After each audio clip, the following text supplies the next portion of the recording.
Hi. Today we're going to talk about a subject very near and dear to my heart. Hydration. So, water, right? H2O. Apparently our bodies are made up of roughly 70, give or take, percent of it. This goes down to the very fiber of what you are physically. Um, if you want to figure out what 75% is, think of a mummy, okay?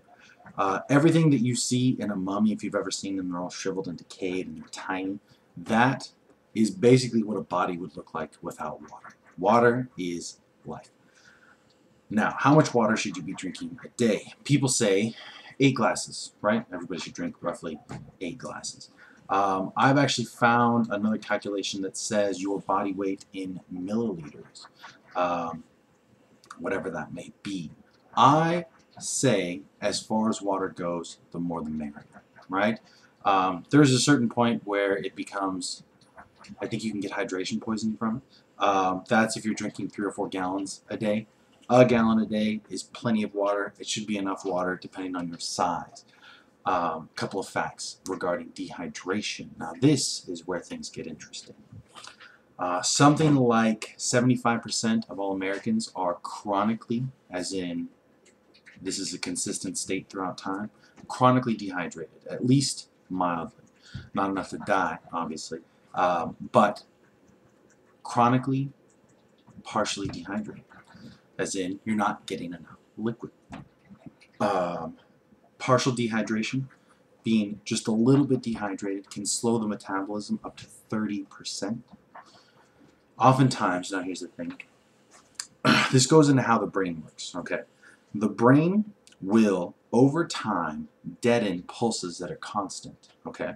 So if you're constantly hearing beep, eventually that will go away, right? White noise, right? So impulses are the same thing.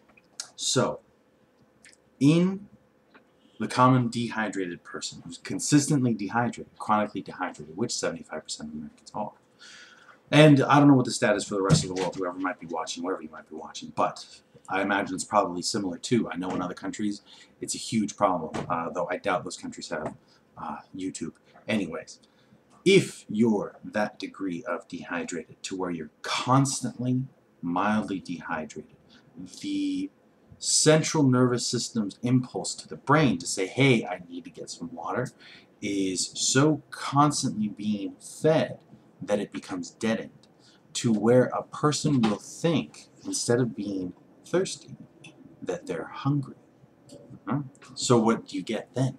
A person who eats when they're not hungry and thusly overeats. Big problem, right? You can see how this might be an issue when we've got a caloric limitation. So, ladies and gents, people of YouTube, drink your water. Drink a lot of water.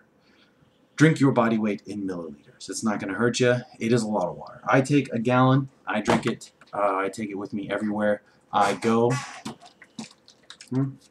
And I pop open a new one in the morning. I make my protein shake with it. I take it with me into my car everywhere I go. I work in IT, so I'm driving all over the place. And I take it with me in between clients, while I'm at clients, depending on who I'm there and how long I'm going to be there for. I'll bring the jug in with me. And I'm that guy that's constantly being hydrated. So it's very important. It's a matter of life and death, ladies and gentlemen.